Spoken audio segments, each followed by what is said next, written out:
Polarization feels like either being too scared to say anything or being angry all the time. For me, polarization is a decrease in trust and respect for the other. Why would I want to walk with someone who is on the opposite side of the political spectrum from me? I get deeply worried about polarization when I see people starting to neglect those very things that have kept them together for so long. What's it going to take to bring us together when it feels like so much is pulling us apart?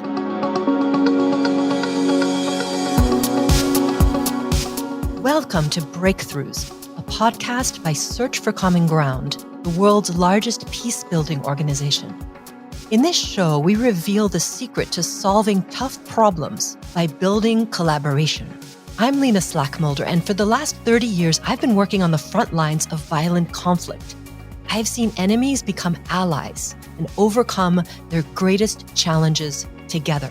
In this first season of Breakthroughs, we're biting off a big problem we see pretty much everywhere: polarization. So let's get going.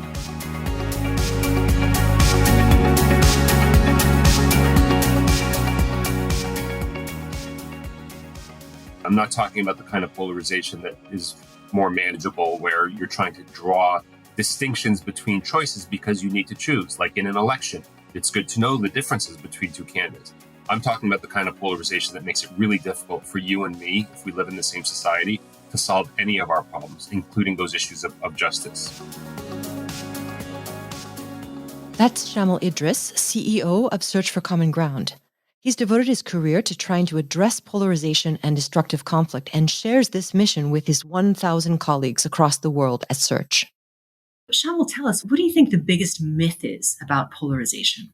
I think that focusing on polarization somehow is distinct from focusing on issues of justice, that the way polarization is sometimes defined and talked about, it's sort of equated with negative peace, meaning you're just concerned about stability and everyone getting along when there are real issues that we need to deal with. And I think that the way that I understand polarization is that it actually makes it much more challenging to advance the cause of justice or to solve any of the problems in society. And I think the kind of polarization I'm talking about here really is what's sometimes called affective polarization or toxic polarization, the difference between you and I maybe disagreeing hugely and vociferously on an issue to you and I seeing each other as the issue. I don't trust you. And in fact, my stances on an issue will be defined in part or entirely by what your stance is, meaning I'm going to be in opposition to you. And I think that's the kind of polarization I'm talking about. I'm not talking about the kind of polarization that is more manageable, where you're trying to draw distinctions between choices because you need to choose, like in an election. It's good to know the differences between two candidates. I'm talking about the kind of polarization that makes it really difficult for you and me, if we live in the same society, to solve any of our problems, including those issues of justice. So when you talk about what to do about polarization, I hear you mentioning trust. What's the connection? Trust is sort of the kind of fundamental building block of every healthy society. We sometimes sort of talk about nothing builds trust like shared success, that if you're trying to deal with polarization or an extremely divided society, one of the things that you really want to do is begin building trust across those poles, between those communities that are divided. And the steps to do that have to include dialogue, but have to go beyond dialogue. Because if we're trying to get you and me to stop seeing each other as the problem and metaphorically sort of start sitting on the same side of the table, facing some common problems together, the only way that you're going to trust me and I'm going to trust you to do that, to actually sit on the same side and give each other a bit more of the benefit of the doubt and be willing to consider whether we have some shared interests or common concerns that we can move on together. The only way to do that is through the experience, not just of talking intellectually, but actually the experience of doing things together that advance both our interests. Where I go, oh, that was really great. Might be a very small scale issue at first because of how profound the distrust is. But the more that we are able to do something together, accomplish something together that's in both of our interests, the broader this space will grow where we can do more of those things. And that's sort of the critical ingredients to building trust between us, without which I don't think you ever get past you and me seeing each other as the problem. When I listen to you, I hear a lot about how polarization might be a big obstacle to just solving problems together. Is that what you're saying? Yeah, I think one of the hard things right now is that In today's world where whether we like it or not, we really need each other more and more, if we're going to get over this COVID issue, if we're going to deal with climate, or we can deal with sort of any of the issues that increasingly we cannot solve in isolation from one another, then polarization becomes a serious issue because we don't have the option of just building higher walls between us because our fates are really intertwined with one another. That's different from saying, oh, everyone suffers equally. I think that would be obscene and it's on its face untrue. But I think if we're going to solve any of our bigger issues, we can't afford to do those in isolation, none of them. And so polarization then becomes a really fundamental building block where kind of that win-lose framework that polarization has as the only framework becomes lose-lose pretty quickly at the end of the day. You're listening to Breakthroughs, a podcast about using collaboration to solve some of our toughest problems. We often hear social media blamed for driving toxic polarization, for keeping us in our info bubbles and just making it easier to dehumanize others. But do you think this causes actual violence?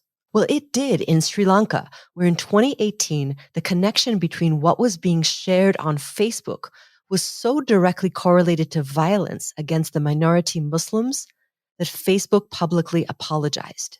Today, I'm talking to two people who've been trying to make sure that that type of online hatred triggering real violence never happens again.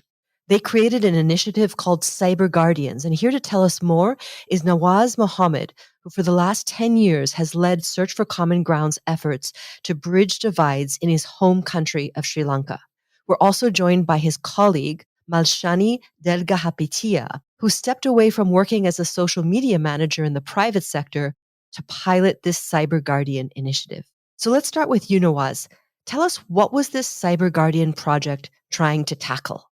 Thanks, Lena. Social media had been credited with enabling a regime change in 2016, and Sri Lanka saw it as a reflection of people's power. The use of social media was expanding, and people were really actively engaging. That between 2016 and 18, we also observed the increase in hate speech online. And this was particularly targeting the minority Muslim communities. In that context, hate speech online against Muslims in 2018, that led to riots that killed dozens of people, and then also a loss of a lot of properties and shops and so on, and looting as well. So this showed us how social media was like a knife. It could heal or harm depending on how it was used. We knew young people were on social media and not about to leave. But the challenges of misinformation and hate speech was making them passive, sharing just negative content as they receive. So we asked ourselves, how can we activate the agency of this large group of young social media users to make the social media landscape safer and healthier in Sri Lanka? So how did you design the CyberGuardian project to drive that kind of change? Malshani, let's hear from you. So most people think that famous athletes and actors are the obvious influencers on social media. But if you really think, the ones who can create trust and shape our opinions on social media are friends who we listen to.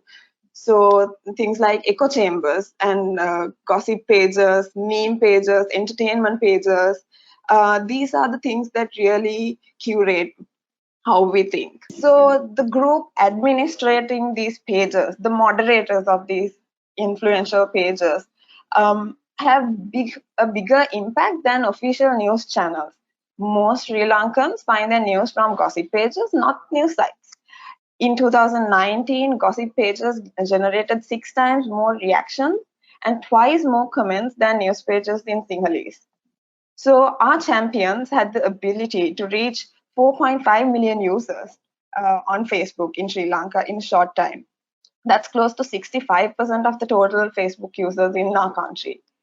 Wow, so that's quite a really compelling criteria. But I'm curious, once you identify these champions in these Facebook group administrators, what made them interested to be part of this project? What was the hook? So the challenge was not to build their skills in fact checking, but to get them to dare to say yes, to be part of a campaign to counter hate speech and to be peace builders.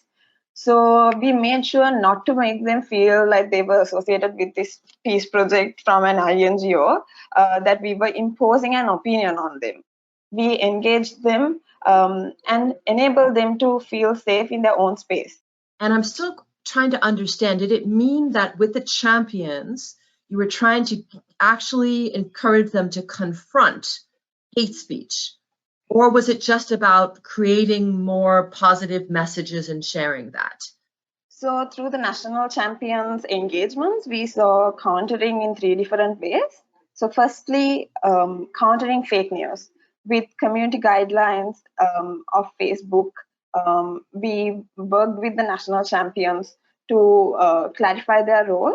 And so the national champions engaged and made sure that they reported fake news in the correct standards, that Facebook would take action. And secondly, the national champions also countered hate speech along ethnic and religious lines, again through Facebook community standards. Thirdly, countering actually happened by empowering them, the national champions, to create positive content rather than harvesting hate to create profit. Okay, that sounds really intriguing, Malshani. So, I'm trying to imagine you have these young people that are hosting pages about food and sports and gossip, right? And then hate messages come from other group members onto these pages. And I'd love to just hear an example of, how would one of the champions who's moderating that space, how did they actually counter that hate speech? So we made sure that the national champions were not blaming anyone and not alienating users with different opinions by confronting them and forcing them to be defensive. The national champions did not use any jargon that was related to peace, did not go into discussion on race or politics, but rather kept the answers friendly based on shared human values, how people feel, why they have these emotions or opinions. For example, in 2019, after the Easter Sunday attacks, there was a lot of hate speech against Muslim communities. And it was trending, this picture that was circulating of small Muslim children's bikes that were being burned by Sinhala mobs. So the national champions answered this by using sarcasm and making fun of the mentality of men picking on young children's toys. So things like picking a fight with a 7-year-old is the cool thing, is that kind of thing. So the response was not ever offensive, but directly a full discussion or a debate, but rather a sarcastic or a cool way to engage with the social media users. Nawaz, I'd like to come back to you now.